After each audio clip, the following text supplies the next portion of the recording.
बांधकाम कामगारांना मिळणारे गृहवस्तू साहित्याची किट सहाय्यक कामगार आयुक्त कार्यालयातूनच झाला पाहिजे अशा मागणीचे निवेदन शिवसेना उद्धव बाळासाहेब ठाकरे पक्षप्रणित महाराष्ट्र कामगार सेनेच्या वतीनं कामगार नेते विष्णू कारंपुरी महाराज यांच्या नेतृत्वाखाली शिष्टमंडळाद्वारे सहाय्यक कामगारांच्या वतीनं देण्यात आले।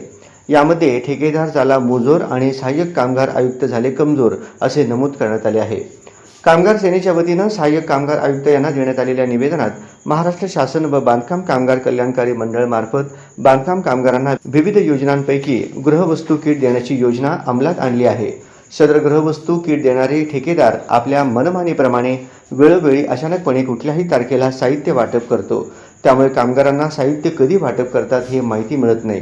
त्याचबरोबर त्यात भर म्हणून साहित्य वाटप करण्याचे गोडाऊन सहाय्यक कामगार आयुक्त कार्यालयापासून सुमारे 15 ते 20 किलोमीटर अंतरावर आहे, त्यामुळे कामगारांना जाण्या येण्याची व लाभ घेण्यासाठी अनंत अडचणी येतात। भांडी वाटप करण्याची तारीख निश्चित नसल्याकारणाने कामगार रोज आपले काम सोडून भांडी वाटप केंद्रात चौकशीसाठी जातात। चौकशीसाठी गेलेल्या बांधकाम कामगारांना ठेकेदाराचे माणूस हस्तक असतात व त्यांचे स्टाफ उद्धटपणे बोलून हाकलून देतात आणि अचानकपणे भांडी वाटप करण्याची तारीख जाहीर करतात। त्यावेळी प्रचंड मोठ्या प्रमाणात कामगारांची गर्दी होते, तेव्हा कामगारांना टोकन दिले जाते। सदर टोकन वाटप करताना प्रत्येक कामगाराकडून 1000 ते 1500 रुपयेपर्यंत पैसे घेतले जातात।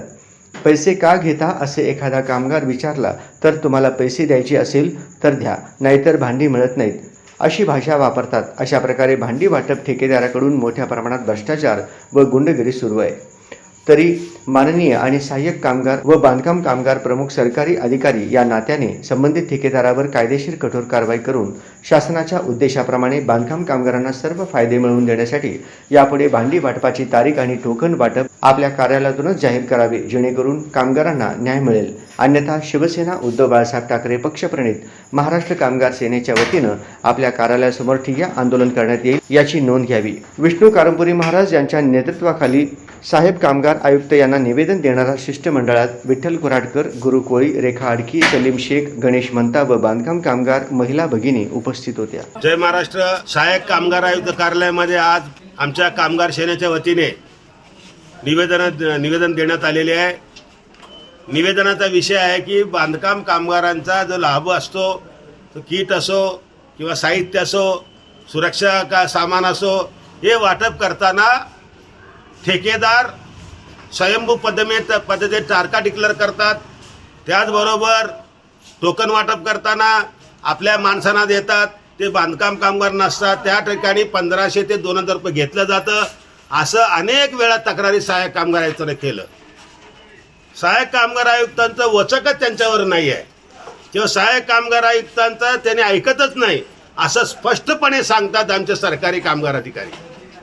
ते म्हणतात आमचं ऐकत नाही, आम्हाला त्याला काढून टाकायचं आहे।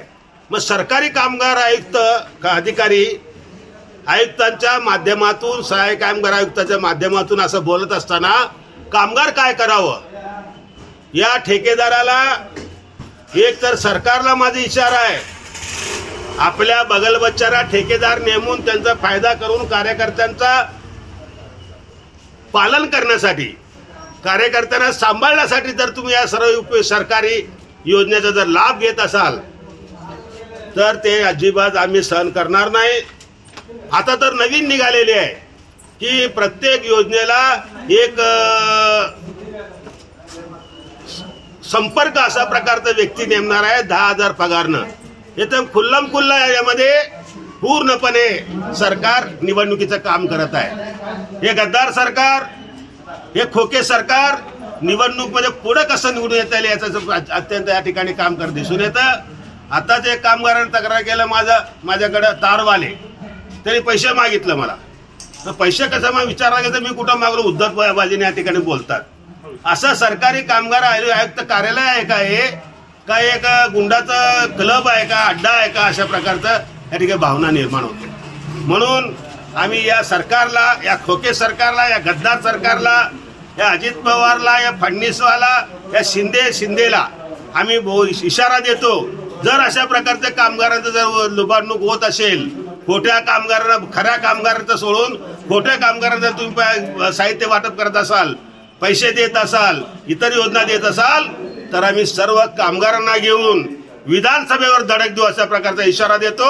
आणि सहाय्यक कामगार आयुक्त साहेब, आपण लवकरात लवकर या ठिकाणी लक्ष द्या आणि आपल्या बांधकाम कामगारांना वाचवा, नाहीतर आपण चले जाओ, तुमच्या गावाला तुम्ही जावा, बदलून दुसऱ्या काम या ठिकाणी नेमा, अशा प्रकारची मागणी करतो.